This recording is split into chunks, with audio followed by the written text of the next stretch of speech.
everyone and welcome to the Captain's videoweblog. We are Tuesday, July the 9th, August the 9th, 2016.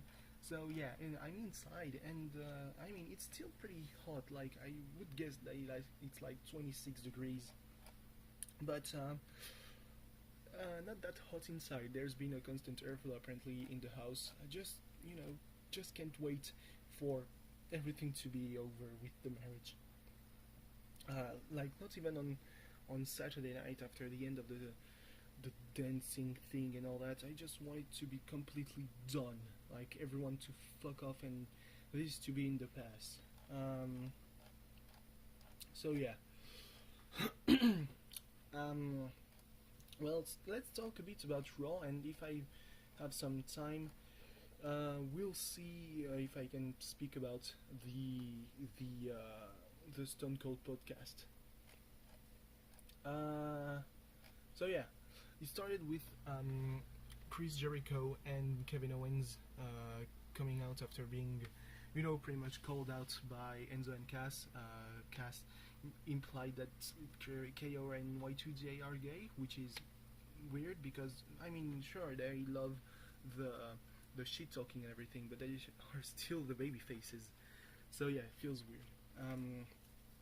Jericho says that Enzo would pretty much use it, against Enzo. Maybe I said Enzo too many times there, but yeah. So this whole conversation, promo, insults, shit flinging, was turned into a match between Enzo and Jericho. So I'm just gonna say the ending.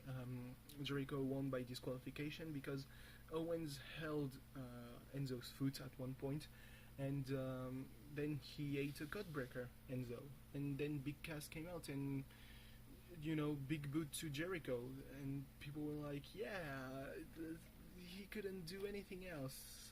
What? No, I'm fairly sure that he had another choice. You're taking a disqualification over a pinfall. Why not? Okay. Then there was Braun Strowman destroying a jobber, saying that basically, the jobber was interviewed by Baron Saxton in gorilla position, so just behind the curtain, and it was weird because you could feel that suddenly he had this moment where he realized that he was basically going to die, and he kind of did. So yeah. Oh god, the dog is going to eat the shoes. Don't do it, stupid dog. Then there was backstage thing with Puff Daddy. Yeah.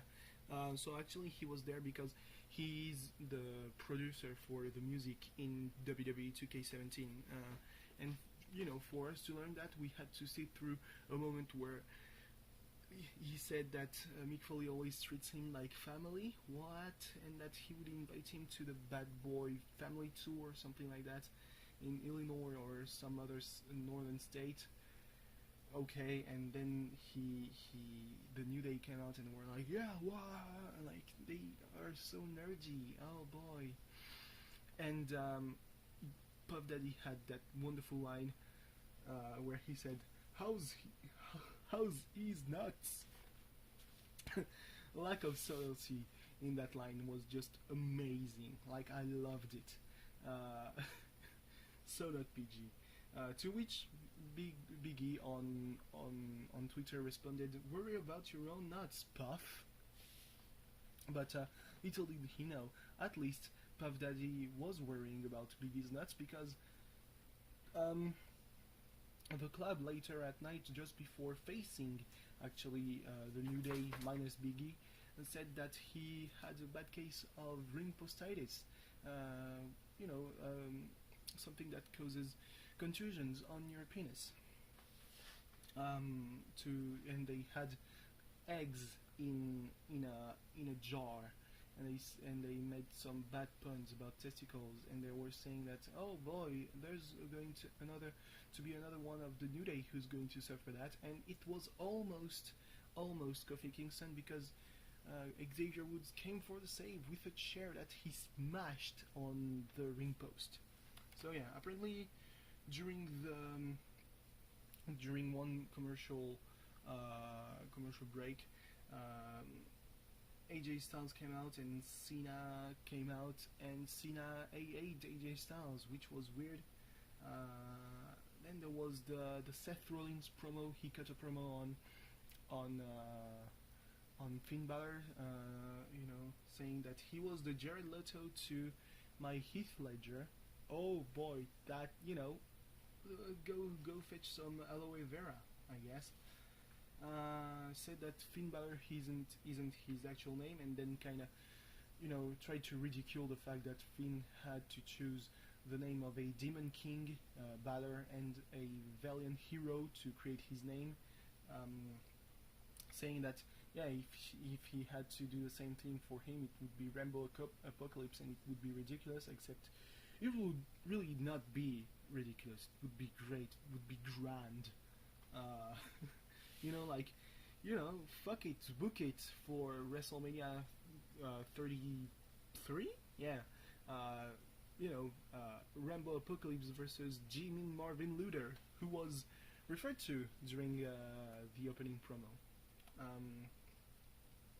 Yeah. What else? There was an interview where, the WWE are trying to say 15 years in the making. There's something big between Orton and Lesnar. And Lesnar, literally, the first thing he says about Randy Orton: "I don't give a fuck about Randy Orton." Okay, so I guess you can take this whole promotional thing and shove it up your ass. Oh boy, that was long. Anyway, Neville had a match with the Dudleys, and he had Sin Cara as his partner because he had a secret partner and everything. Neville won with the Red Arrow. The Red Arrow still looks amazing, but it's really underwhelming when you're in a crowd like Anaheim or Corpus Christi, where Raw will be next week, which is basically dead. It fills the arena, but everyone inside is, they aren't even Japanese tier, when it comes to silence. They are literally not reacting at all. Anyway, there was an angle. Yeah, there was an angle. Not an angle, a segment. There were a lot of segments. Like, there was a segment with Finn explaining Irish mythology to the WWE universe, saying that pretty much Finn was the name of the hero who created Ireland by just throwing a huge rock in the sea. Okay, and Balor was pretty much every kind of biblic atrocity just put into one monster who would destroy the world. And that was, was a lot of fun. He said, "Are you ready? You're saying that my mythology is bullshit?" Like, as if he was reacting in real time to Seth's promo, but with the segment being televised later. He said, you can face the Banshee maybe. What about Balor? And like when he said Balor and he explained what Balor would do, we're like, okay, so it's serious business. I don't like the idea of Balor, the Demon King, the Demon Finn Balor debuting at Raw, despite the fact that it's going to be literally the week before SummerSlam. It should be on SummerSlam. So yeah, there was a segment with Rusev reenacting his wedding ceremony and all that, but Roman Reigns ruined it. He said, "I'm not here to ruin that." Yeah, right, sure, why not? Shut up. Yeah. Anyway, let's not really talk about that. He says, "I'm not out here to ruin this." And then he poured himself some alcohol, and was probably the it turned into some cringy stuff until he pushed Rusev into Lana, and Lana ate the cake, and it was like, okay, can we please stop this? What time is that? Oh boy, it's only 4 a.m. Oh no, oh no, oh no. You know, you're He also implied that Rusev couldn't, that Rusev hadn't satisfied Lana during the first night of her wedding. So yeah. What else? What else? Yeah. So at the end of the evening, oh yeah, there was a match between Sheamus and Cesaro, which Cesaro won, and I'm really happy about that. But what does he win for? Like Titus O'Neil and Darren Young, what are they going for?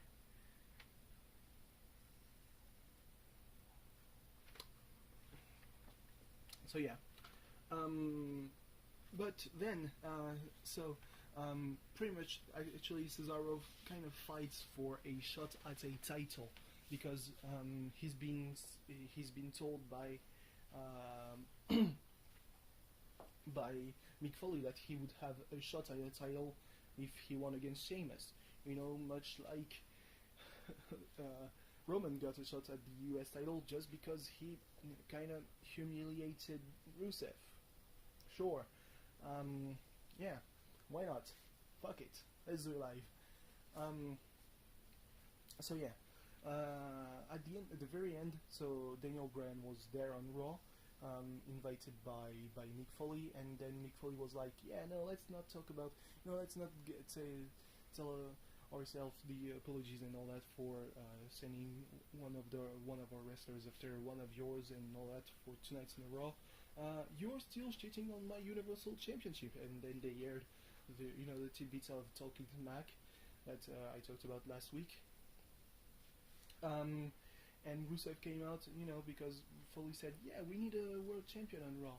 And Rusev came out and said, I'm the champion of Raw, fuck you. And then Cesaro came out and said, yeah, what about me? And Bray said that basically Cesaro was underutilized on Raw, of course. So Foley said, well, fuck it, you're facing Rusev for the US Championship right now at 4:15 in the morning. Well, for me, it was like, 10 minutes before the end of the show. And he went straight to commercial because, yeah, of course, makes sense. So they faced each other in a match that was neither, the best thing ever, obviously, nor the worst thing ever. It's just that after, Cesaro lost because of various interferences by Sheamus. But then Roman just took so much time to come and spear Rusev. Like, what? You're being childish. So yeah. What else? Yeah. So the Stone Cold podcast. Strange, like awkward. It doesn't really feel that Stone Cold was the best host to get stuff out of Dean Ambrose. Probably, maybe Mick Foley would have been better, because Mick Foley he's more, posed, calm and all that, but he's also the general manager of Raw. So yeah, so we learned that many interesting things actually, like that Dean Ambrose is really a student of the craft. Like, when he was young, he shoplifted tapes of wrestling. He ordered tapes of Japanese wrestling through magazines. He had this idea that he would become a pro wrestler very early on, so much so that he actually dropped out of school in high school because he was in such a state of apathy that he couldn't just care about going to school anymore. Um, so yeah, it was really strange hearing that, you know. But then again, I mean, you know Dean Ambrose, you know his kind of stuff, um, and well, um, not only that, but he talked about his experiences in wrestling and how he became more vicious after going to Puerto Rico for 2 years, and how his first call from WWE, he thought it was a joke until Joey Mercury told him that they were waiting for him in Florida, that FCW at the time wasn't the same thing as NXT. Was obvious, but it kind of needs to be said because he felt that they were on an island, that they were the bastard children of WWE, and that when they were called up, the locker room was really cold to them, and that's probably why the Shield worked so damn well, because they decided to make a team out of three alpha males, Roman Reigns, Dean Ambrose, and Seth Rollins, and now you really understand why those three are such big friends right now, because they apparently the main roster locker room wasn't really receptive to the new guys, so yeah, they had to bond together and push the envelope and really go out there and fuck it up, basically. What can I tell you? It was really interesting, like hearing Dean Ambrose speak about not being the babyface WWE wanted, speaking about how he felt that the Shield disbanded at the right moment, that Seth's heel turn was the best choice, and in retrospect, it feels that way, really. And what have you, like all this great stuff, feeling like he's the captain of SmackDown, that he wanted his match with Brock Lesnar to be so much more that it was actually, because he put out some ideas and they were kind of shut out by management, and by Brock himself,